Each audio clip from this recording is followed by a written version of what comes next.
தலைவர் கலைஞர் அவர்களுடைய 100ஆண்டு விழாவை முன்னிட்டு திராவிட முன்னேற்ற கழகத்தின் மகளிர் அணியின் சார்பிலே நடக்கக்கூடிய கலைஞர் 100 வினாடி வினா நிகழ்ச்சியை எல்லா நிகழ்ச்சிகளையும் சிறப்பாக நடத்தக்கூடிய ஒவ்வொரு நாளும் ஒரு நிகழ்ச்சியை நடத்தி கொண்டிருக்கக்கூடிய நம்முடைய அமைச்சர் மாவட்ட கழகத்தின் செயலாளர்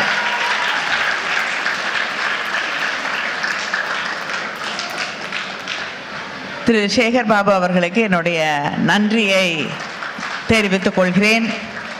இந்த நிகழ்ச்சியிலே கலந்து கொண்டிருக்கக்கூடிய நம்முடைய மேயர் பிரியா அவர்களே, சட்டமன்ற உறுப்பினர் ஜோசப் சாமுவேல் அவர்களே, மகளிர் அணியின் நிர்வாகி ராணி ரவிச்சந்திரன் அவர்களே, ரத்னா லோகேஸ்வரன் அவர்களே, ரேகா பிரியதர்ஷினி அவர்களே, கிழக்கு மாவட்ட மகளிர் அணியின் அமைப்பாளர்கள் சுதா தீனதயாளன் அவர்களே, ராஜேஸ்வரி ஸ்ரீதர் அவர்களே, மண்டல குழு தலைவர் BK மூர்த்தி அவர்களே, பகுதி கழகத்தின் செயலாளர்கள் ராஜகோபால் நாகராஜ் அவர்களே, மாவட்ட மகளிர் அணி நிர்வாகிகளே, வட்ட அவைத்தலைவர் ராஜேந்திரன் அவர்களே, இந்த நிகழ்ச்சியிலே கலந்து கொண்டிருக்கக்கூடிய மாணவ மாணவியரே, சகோதர சகோதரிகளே, உங்கள் அத்தனை பேருக்கும் என்னுடைய வணக்கத்தை நன்றியை தெரிவித்துக் கொள்கிறேன்.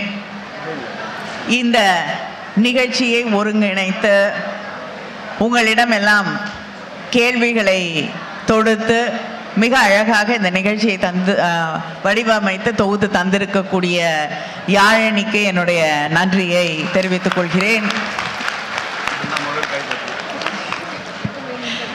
இவ்வளவு சிறப்பாக இந்த நிகழ்ச்சி நடைபெறுவதற்கு காரணமாக இருக்கக்கூடிய திராவிட முன்னேற்ற கழகத்தின் அத்தனை நிர்வாகிகளுக்கும், அமைச்சருக்கும், மகளிர் அணியை சார்ந்த சகோதரிகளுக்கும் என்னுடைய நன்றியை மீண்டும் தெரிவித்துக் கொள்கிறேன்.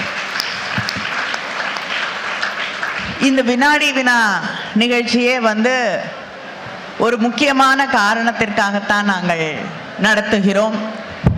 ஒரு கட்டுரை போட்டி என்றால் வீட்டில் நல்லா எழுதக்கூடியவங்க யாராவது இருந்தாங்கன்னா அவங்க கிட்ட கேட்டு என்ன எழுதுறதுன்னு கேட்டுட்டு எழுதிட முடியும். அதே போல் மற்ற போட்டிகளிலும் வேற யாராவது அந்த போட்டிக்கான விஷயங்களை மாத்திரம் சொல்லி கொடுத்தா போதும். ஆனால் ஒரு வினாடி வினா அப்படிங்கும்போது என்ன கேள்வி கேட்பாங்கன்னு தெரியாது. அதுக்காக நீங்கள் நிறைய விஷயங்களை படிச்சுட்டு வரணும், நிறைய விஷயங்களை தெரிந்து கொள்ள வேண்டும். நாம் ஏன் தெரிந்து கொள்ள வேண்டும் அப்படின்னா, நாம் இன்னைக்கு எல்லாரும் ஸ்கூலுக்கு போகிறோம், எல்லாருக்கும் படிக்கக்கூடிய வாய்ப்பு இருக்கு, எல்லாரும் நிச்சயமா கல்லூரியில் போய் படிப்பீங்க.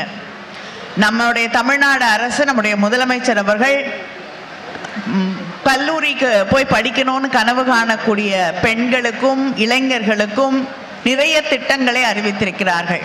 ஆனால் இந்த இடத்திற்கு நாம் வருவதற்கு என்னென்ன தியாகங்களை செய்திருக்கிறோம், அதுக்காக யாரெல்லாம் உழைச்சிருக்காங்க, நம்முடைய வரலாறு என்ன அப்படின்னு தெரிஞ்சாதான் நம்மளுடைய எதிர்காலத்தில் நம்மளுடைய உரிமைகளை நாம் பாதுகாக்க முடியும். நம்ம யாரு, நம்ம என்ன கஷ்டப்பட்டு எவ்வளவு விலை கொடுத்து படிக்கக்கூடிய உரிமை, சமமாக நடத்தப்படக்கூடிய உரிமை, இதையெல்லாம் பெற்றிருக்கிறோம் அப்படின்னு நம்ம புரிஞ்சுக்கிட்டோம்னா தான் இந்த உரிமைகளை யாரும் நம்ம கிட்ட இருந்து பறிக்காமல் நாம் அதற்காக போராட முடியும்.